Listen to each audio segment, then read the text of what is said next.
Hi hello everyone, আজ আমি তোমাদের আমাদের বাড়ির গৃহপ্রবেশের ভিডিওটা তোমাদের সাথে শেয়ার করি। চলো, খুব ভালো করে ভিডিও করতে পারিনি, তাই যতটা করেছি তোমাদের সাথে শেয়ার করছি। এই ভিডিও ক্লিপটা হলো রাত 12:30টায়, গৃহপ্রবেশের আগের দিনের ভিডিও এটা।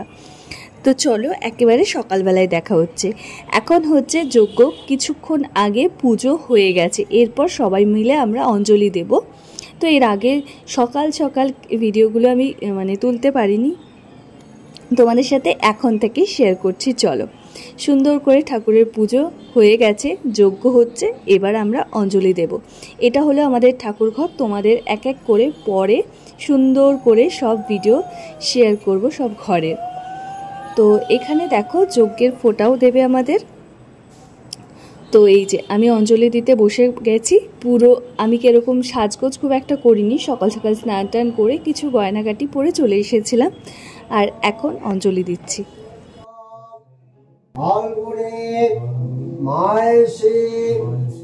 তোমরা যদি আমার অনেক পুরনো সাবস্ক্রাইবার হও বা ভিডিও দেখো আমার, তাহলে আমাদের পুরনো বাড়ি তোমরা আশা করি দেখেছো ছোট ছোট ক্লিপে। আমি কোনোদিনই আমার হোম ট্যুর শেয়ার করিনি, কারণ সবার পছন্দ সমান নয়, আমার ভালো লাগে না। তো সেক্ষেত্রে এটা হলো আমাদের নতুন বাড়ির রান্নাঘর। এখানে আজকে ঠাকুরের ভোগ রান্না হচ্ছে, গোপাল এসছে, গোপালের সেবা হবে। তো এখন আমরা সবাই মিলে প্রসাদ খাচ্ছি। প্রসাদ খেয়ে ভাবছি একটু চা খাবো সকাল সকাল। আমি তো চা খুব ভালোবাসি, তাই চাটা না খেলে মনে হয় যে মাথাটা ধরে রয়েছে। তো হ্যাঁ, তোমাদের বলি, সকালবেলা এত তাড়াহুড়ো ছিল পুজোটার হওয়ার জন্য যে আমি বাইরেটা দেখাতে পারিনি ভালো করে। আর দেখো গৃহপ্রবেশটা কত তাড়াতাড়ি হয়েছে। এখনও সিঁড়ির এই জায়গাটা প্লাস্টার হয়নি, এখনও কারেন্টের কাজ, এই সময়ও কারেন্টের কাজ চলছে। আর 7 দিন বাকি ছিল দেওরের বিয়ে হওয়ার জন্য, তাই খুব তড়িঘড়ি গৃহপ্রবেশটা ধরা হয়েছে। আর একটা খারাপ বিষয় হলো আমার বাবা মা এই গৃহপ্রবেশে উপস্থিত থাকতে পারেনি।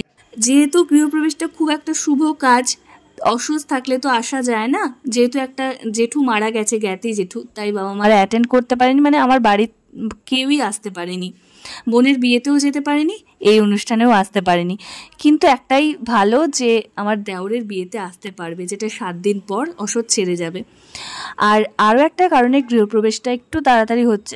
1 মাস ধরে আমার শ্বশুর বাবা সেই সময় অসুস্থ ছিল, তাই তারও শরীরটা ভালো নেই বলে একটু তাড়াতাড়ি করেই গৃহপ্রবেশটা করা হলো। আর আমি তো জানোই তোমরা, আমার পুরনো বাড়ির হোম ট্যুর কখনোই দিইনি। আগেই বললাম আমার অতটা ভালো লাগে না সব কিছু দেখাতে, কিন্তু এই বাড়িতে যখন এসেছি তোমাদের একটু একটু করে দেখাবো কোথায় কি করা হয়েছে না হয়েছে।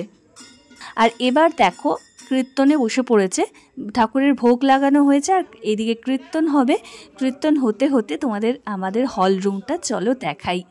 এই যে দেখো, এইখানে হল রুমটা বেশ বড় করে করা হয়েছে। বাঁ দিকে একটা ঘর, ডান দিকে একটা ঘর, মধ্যেখানে হচ্ছে আমাদের ঠাকুর ঘর। আর যেখানটায় দাঁড়িয়ে ভিডিওটা করছি এখানেও একটা ঘর রয়েছে, সাথে অ্যাটাচ বাথরুম আর একটা সিঙ্গেল বাথরুম রয়েছে। এখানে গোপালের ভোগের আরতি চলছে। এখন তোমরা দেখতে পাচ্ছ ঠাকুর ঘরের বাদিকে একটা বেসিন রয়েছে। এই বেসিনটা আমি ভীষণই যুদ্ধকালীন পরিস্থিতিতে জোর করে করেছি, কারণ ওর বাবা আমাকে কিছুতেই এখানে একটা বেসিন করতে দেবে না, বলছে ঠাকুর ঘরের শো নষ্ট হয়ে যাবে। এটাও ঠিক যে ঠাকুর ঘরের শো নষ্ট হয়ে যাবে, কিন্তু আমি আগে সুবিধাটা দেখেছি, কারণ আমি দেখেছি পুরনো বাড়িতে ঠাকুরের বাসন ধুতে অনেকটা দূরে যেতে হয়, তাই ভাবলাম একটা বেসিন এখানে করাটা খুবই জরুরি। এবার তোমরা আমাকে কমেন্ট করে জানাতে পারো আমি ভালো করেছি না খারাপ করেছি, কমেন্ট করে জানিও কিন্তু। এখন গোসাই ধ্বনি দিচ্ছে, যেটা গৃহপ্রবেশে দিতে হয়। তো সবাই খেতে বসে পড়েছে গোসাইরা, আমিও মামামকে খাওয়াতে বসেছি।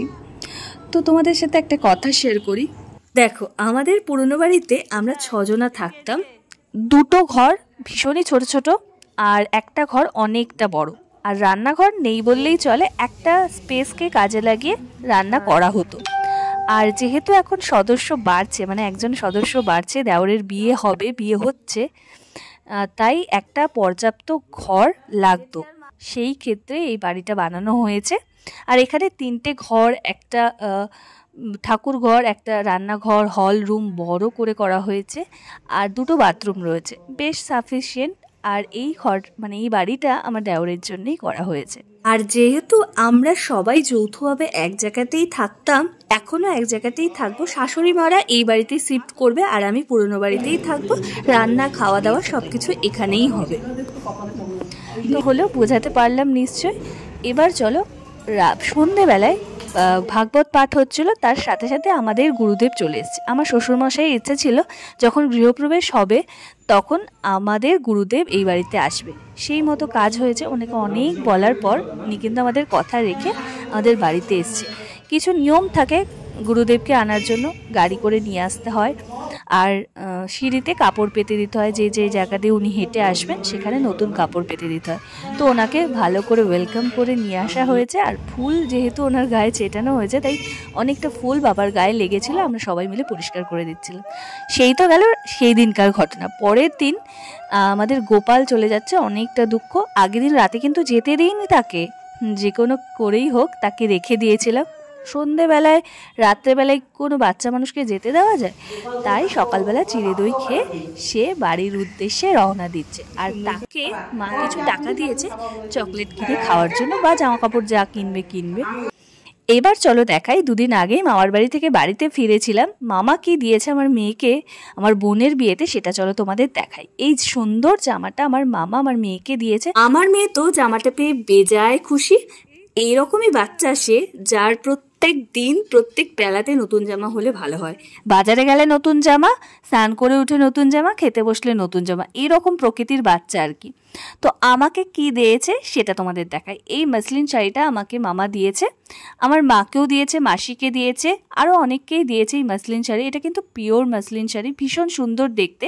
আর এইটা পেয়ে আরও বেশি খুশি হয়েছি, কারণ আমার দেওরের বিয়ে আর মাত্র 7 দিন বাকি। ভেবেছিলাম গায়ে হলুদে একটা শাড়ি আবার কিনতে হবে হলুদ রঙের, কিন্তু এটা পেয়ে তো মন মেয়ে লাড্ডু ফুটা, যে না যাক, আমাকে আর একটাও শাড়ি কিনতে হবে না। ভালো লাগলে লাইক, কমেন্ট, শেয়ার, সাবস্ক্রাইব।